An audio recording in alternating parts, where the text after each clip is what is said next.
স্বাগত দীপ্ত সংবাদের সাথে আছে আমি কাজী আসফুজ্জামান। গাজীপুরের কাপাসিয়ার একটি বাড়ি থেকে এক নারী এবং তার ৩ শিশুকন্যা ও ভাইসহ ৫ জনের জবাই করা মরদেহ উদ্ধার করেছে পুলিশ। শনিবার সকালে কাপাসিয়ার রাউতকোনা গ্রামের একটি ভাড়া বাসা থেকে নিহতদের রক্তাক্ত মরদেহ উদ্ধার করা হয়। পুলিশ জানায়, রাউতকোনা গ্রামের প্রবাসী মনির হোসেনের বাড়ির নিচতলায় সপরিবারে ভাড়া থাকতেন প্রাইভেট কার চালক ফোরকান মিয়া। গত রাতের কোনো এক সময় এই নৃশংস হত্যাকাণ্ডের ঘটনা ঘটে। শনিবার সকালে ঘরের ভেতর মরদেহগুলো পড়ে থাকতে দেখে স্থানীয়রা পুলিশে খবর দেয়। নিহত শারমিনের স্বামী ফোরকান হত্যা করেছে বলে প্রাথমিকভাবে ধারণা করছে পুলিশ। মরদেহগুলো ময়নাতদন্তের জন্য গাজীপুর শহীদ তাজউদ্দিন আহমেদ মেডিকেল কলেজ হাসপাতাল মর্গে পাঠানো হয়েছে। ঘটনার পর থেকে ফোরকান পলাতক। গাজীপুরের কাপাসিয়ায় ঘটনাস্থলে আছেন সহকর্মী জাহাঙ্গীর আলম। সবশেষ পরিস্থিতি জানাতে যোগ দিচ্ছেন তিনি। জাহাঙ্গীর, হত্যাকাণ্ডের কোনো কারণ জানা গেছে? এই ঘটনায় কোনো মামলা হয়েছে কি আমাদের জানাবেন।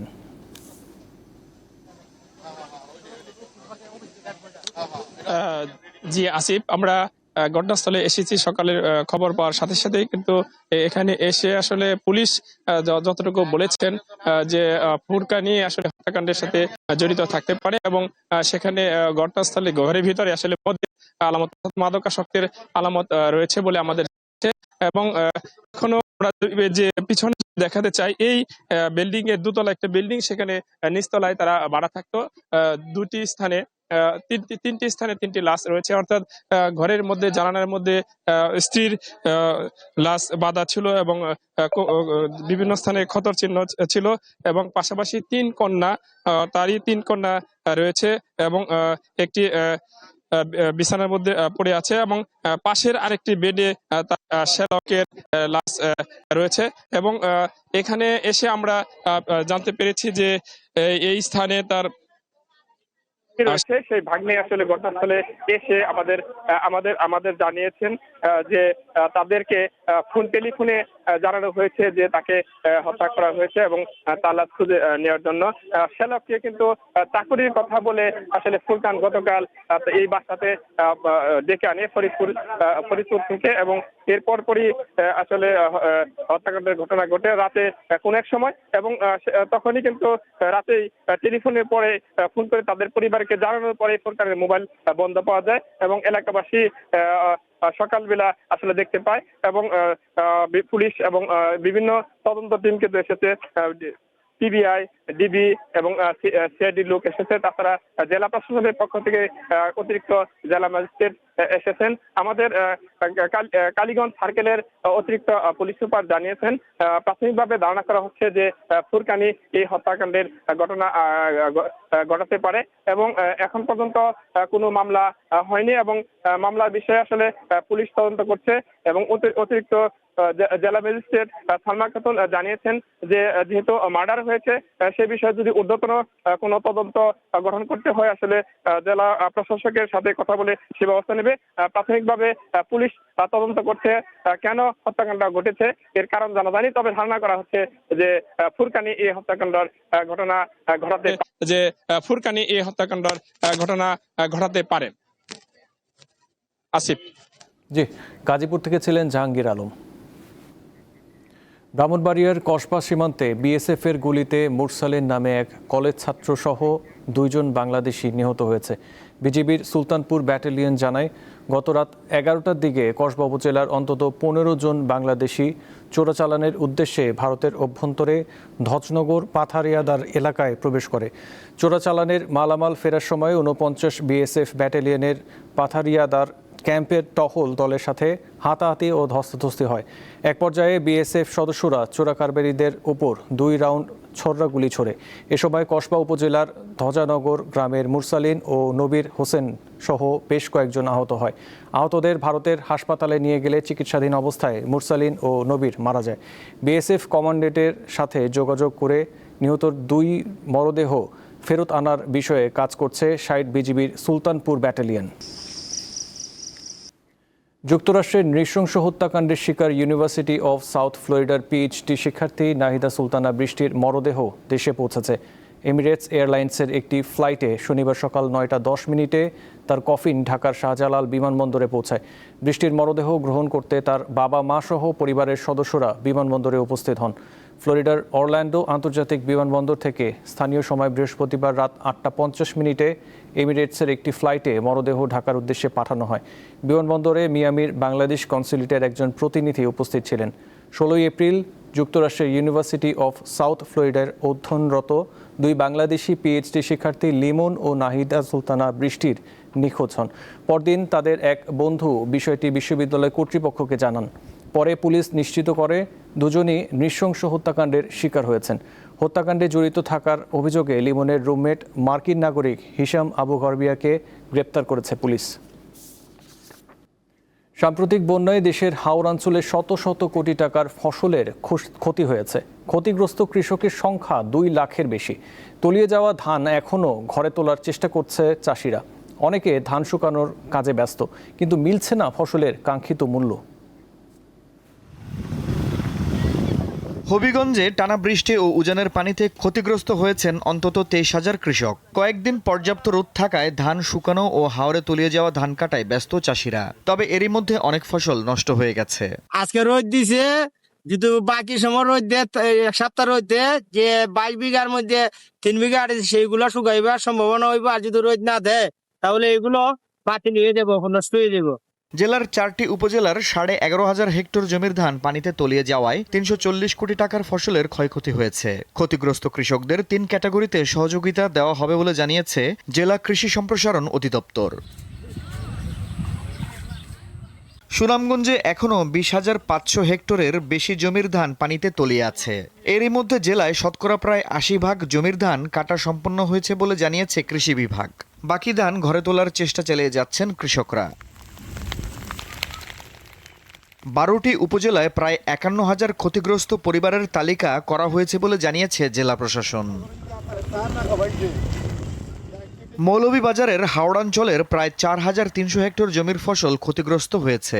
এতে সরাসরি ক্ষতিগ্রস্ত হয়েছেন প্রায় 26,000 কৃষক। নষ্ট হয়েছে প্রায় 17,000 মেট্রিক টন ধান। ক্ষতিগ্রস্ত চাষিরা জানান ধানের দাম খুবই কম, অথচ শ্রমিকের মজুরি দিতে হচ্ছে প্রতিদিন প্রায় 1,000 টাকা। এমন পরিস্থিতিতে টিকে থাকা কঠিন। সরকারে কিছু অবদান দিত তাহলে তো আমরা কিছুটা সাহায্য করলে ভালো হইতো। এরকম সবাই যদি এরকম কষ্টের মাঝে থাকে, তো যদি সরকার থেকে কিছু আইতো তো কিছুটা সাহায্য হইল না। আমার তো ক্ষেত কৃষ্টি লইয়া গেছে কি আমরা সবাই, এখন আমরা কিভাবে বাচ্চা লইয়া বাঁচতাম, গরু আসল লইয়া তো ওরও বিপদও। রোদের কারণে কিশোরগঞ্জের হাওরের কৃষকদের মাঝে স্বস্তি ফিরেছে। প্রায় সবাই ব্যস্ত ধান শুকানোর কাজে। চাষিরা জানান টানা কয়েকদিন রোদ থাকলে ক্ষতি কিছুটা হলেও পুষিয়ে নেওয়া সম্ভব হবে। রোদ্রে কাজ করতে পারি, ধান শুকাইতে পারি, হাওরের থেকে ধান কাইতে নিতে পারি। আমাদের জমিনের ধান জমিনে ফালায় রাখতে হয়, আনার মতো কোনো সম্ভবতা না, কারণ রাস্তাঘাট নাই। আর কইছে আপনার বেড়িবাঁধ যদি ভাঙ্গা যা, ধান একটা তোলার মতো কোনো ব্যবস্থা নাই। নেত্রকোনায় টানা বৃষ্টি ও উজান থেকে নেমে আসা পানিতে হাওর ও নিচু এলাকার ব্যাপক ক্ষতি হয়েছে। জেলা কৃষি অফিসের তথ্য অনুযায়ী প্রায় 450 কোটি টাকার ফসলের ক্ষতি হয়েছে। আর ক্ষতিগ্রস্ত চাষির সংখ্যা প্রায় 78,000। আফরিদ হাসান, দীপ্ত, বার্তাকক্ষ। নদী ও সাগর থেকে অবাধে আহরণ করা হচ্ছে চিংড়ির রেণুপোনা। এর সঙ্গে পার্শ্ববর্তী দেশ থেকে অবৈধভাবে আনা হচ্ছে রেণু। ফলে অস্তিত্ব সংকটে পড়েছে সম্ভাবনাময় চিংড়ি হ্যাচারি শিল্প। এটি পটুয়াখালীর সোনাতলা নদীর দৃশ্য। এভাবে প্রতিনিয়ত নিষিদ্ধ জাল ব্যবহারের মাধ্যমে শিকার করা হচ্ছে চিংড়ির রেণুপোনা। শুধু এ নদী নয়, কুয়াকাটা সংলগ্ন বঙ্গোপসাগর, আন্ধারমানিক, রাবণাবাদ ও তেঁতুলিয়া নদীসহ জেলার সকল নদীর চিত্র একই। এতে ধ্বংস হচ্ছে ইলিশসহ বিভিন্ন প্রজাতির মাছের পোনা, ক্ষুদ্র জলজ প্রাণী ও প্লাঙ্কটন। অন্যদিকে ভারত থেকে অবৈধভাবে ঢুকছে চিংড়ির রেণুপোনা। এসব পোনা কম দামে বিক্রি হচ্ছে বাগেরহাটের ফকিরহাট, বটতলা ও কুড়িয়া ব্রিজ সহ সীমান্তবর্তী এলাকায়। এতে চাপে পড়েছে দেশীয় চিংড়ি হ্যাচারি শিল্প। আধুনিক পদ্ধতিতে কোটি কোটি রেণু উৎপাদনের সত্ত্বেও বিক্রি করতে না পারায় লোকসানে পড়েছেন ব্যবসায়ীরা। নদীর মাছ ধরা নিষিদ্ধ, রেণু তা ধরতেছে, অবাধে বেচা কিনা হচ্ছে, আইনি কোনো ব্যবস্থা নিচ্ছে না। আমরা উৎপাদন করেও মাছ বেচা বিক্রি করতে পারতেছি না। এগুলো যদি অবাধ এরকম চলে তাহলে বন্ধ হওয়ার পথে আমাদের এই হ্যাচারিগুলো। পটুয়াখালীতে নিবন্ধিত 5টি গলদা চিংড়ি হ্যাচারি রয়েছে। প্রতিটি হ্যাচারিতে 30 থেকে 50 জনের বেশি শ্রমিক কাজ করেন। হ্যাচারিগুলো বন্ধ হয়ে গেলে শুধু ব্যবসায়ী নয়, জীবিকা হারানোর শঙ্কায় পড়বেন শত শত শ্রমিক। হ্যাচারি দিয়ে আমরা আমাদের সংসার পারিবারিকভাবে আমরা চলতে পারি। আমাদের একটা হ্যাচারিতে 30 জন করে কর্মচারী আছে, দুইটা হ্যাচারিতে 60 জন, এরকম বাংলাদেশে আরো প্রচুর হ্যাচারি আছে, যেগুলো হ্যাচারিতে অনেক কর্মচারী আছে। আস্তে আস্তে যদি এভাবে পোনা বিক্রি না হয়, তাহলে আমাদের আমরা যারা কর্মচারী আছে আমরা পথে বসে যাব। চিংড়ি হ্যাচারি ব্যবসায়ীদের সংকট নিরসনে কার্যকরী পদক্ষেপ নেওয়া হচ্ছে বলে জানিয়েছেন মৎস্য কর্মকর্তা। কিছু অসাধু লোক তারা রেণুপোনা সংগ্রহ করার সাথে জড়িত আছে বলে আমরা জেনেছি এবং তাদেরকে আমরা উদ্বুদ্ধ করছি যেন রেণুপোনা না ধরা হয়। যারা আমাদের কথা শুনছে না তাদের বিরুদ্ধে আমরা নিয়মিত অভিযান পরিচালনা করছি। বেশ কিছু সফল অভিযান করে রেণুপোনা ধরে আমরা নদীতে বা জলাশয়ে অবমুক্ত করেছি। প্রতি বছর প্রতিটি হ্যাচারি থেকে উৎপাদন করা হয় 1.5 থেকে 2 কোটি গলদা চিংড়ির পোনা। তাই অবৈধভাবে রেণুপোনা কেনাবেচার বিরুদ্ধে ব্যবস্থা নেওয়ার দাবি তুলেছেন সংশ্লিষ্টরা। আফরিদ হাসান, দীপ্ত, বার্তাকক্ষ। গণমাধ্যমে সংবাদ প্রকাশের পর পাল্টে গেল রংপুরের পপকর্ন বিক্রেতা আলামিনের জীবন। মানিকগঞ্জের একটি বেসরকারি আবাসিক স্কুল দায়িত্ব নিয়েছে তার। আলামিনকে নিয়ে দীপ্ত টিভিতে প্রতিবেদন প্রচার হয়। আর পপকর্ন বিক্রি করতে হবে না রংপুরের আলামিনকে।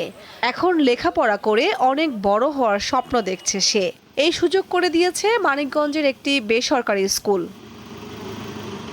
গত 11 এপ্রিল দীপ্ত টিভিতে আলামিনকে নিয়ে সংবাদ প্রচার হয়। এরপর তাকে নিয়ে আলোচনা শুরু হয় এবং অন্যান্য গণমাধ্যমও সংবাদ প্রচার করে।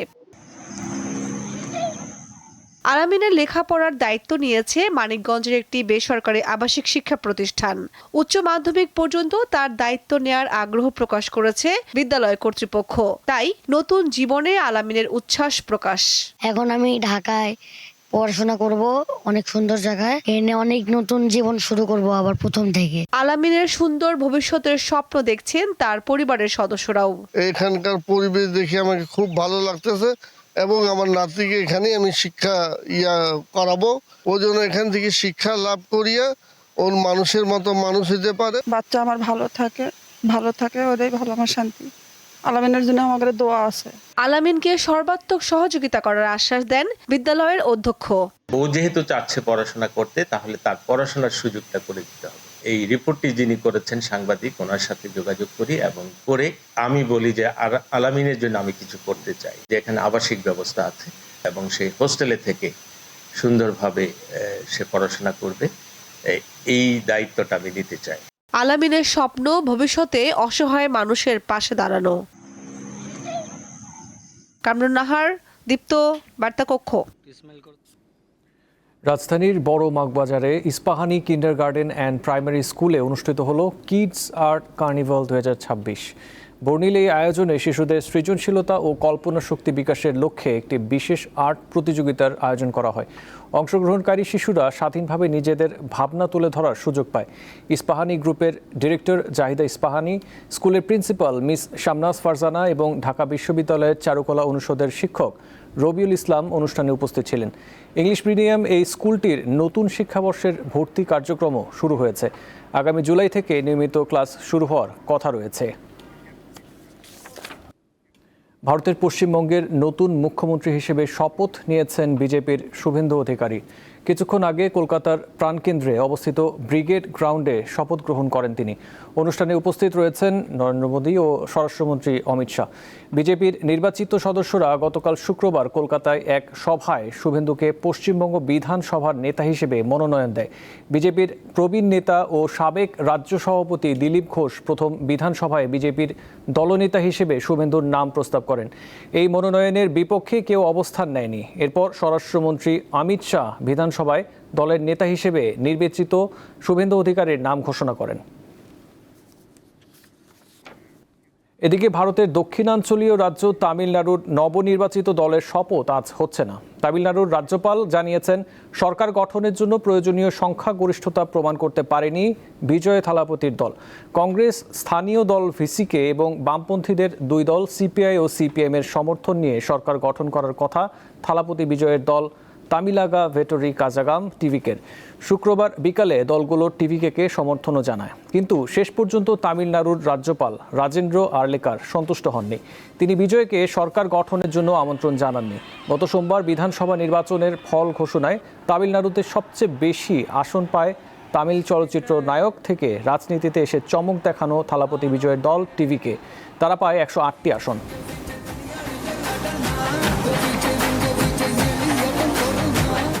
রাশিয়া ও ইউক্রেনের মধ্যে 3 দিনের যুদ্ধবিরতির ঘোষণা দিয়েছেন যুক্তরাষ্ট্রের প্রেসিডেন্ট ডোনাল্ড ট্রাম্প। গতকাল শুক্রবার তিনি এই ঘোষণা দেন। নিজের সামাজিক যোগাযোগ মাধ্যম ট্রুথ সোশ্যালের এক পোস্টে এই যুদ্ধবিরতির কথা জানান ট্রাম্প। শনিবার থেকে শুরু হয়ে সোমবার পর্যন্ত এই যুদ্ধবিরতি কার্যকর থাকবে। ট্রাম্পের এই ঘোষণার পরপরই সামাজিক যোগাযোগ মাধ্যম এক্সে পোস্ট দিয়ে 3 দিনের যুদ্ধবিরতির খবর নিশ্চিত করেন ইউক্রেনের প্রেসিডেন্ট ভলোদিমির জেলেনস্কি। যুদ্ধবিরতির কথা স্বীকার করেন রুশ প্রেসিডেন্টের সহকারী ইউরি ইউশাকভ। জানিয়েছেন পুতিন ও ট্রাম্পের মধ্যে সাম্প্রতিক এক টেলিফোন আলোচনার পরিপ্রেক্ষিতে এই সমঝোতা হয়েছে। বিশ্বকাপের 3 আয়োজক দেশ মেক্সিকো, কানাডা ও যুক্তরাষ্ট্রে আলাদা উদ্বোধনী অনুষ্ঠান হবে বলে জানিয়েছে ফিফা। 48 দল নিয়ে ইতিহাসের বৃহত্তম এই বিশ্বকাপ শুরু হবে আগামী 11 জুন মেক্সিকো সিটিতে। সামাজিক যোগাযোগ মাধ্যম এক্সে এক পোস্টে ফিফা জানায়, মেক্সিকো সিটির উদ্বোধনী অনুষ্ঠানে গান গাইবে গ্র্যামি জয়ী জনপ্রিয় মেক্সিকান পপ ব্র্যান্ড মানা। তাদের পাশাপাশি পারফর্ম করবেন মেক্সিকান ফোক ও পপ গায়ক আলেসান্ড্রো ফার্নান্দেজ ও বেলিন্ডা। মেক্সিকো সিটির কনসার্টে দেশটির সংস্কৃতিকে বিশেষভাবে তুলে ধরা হবে।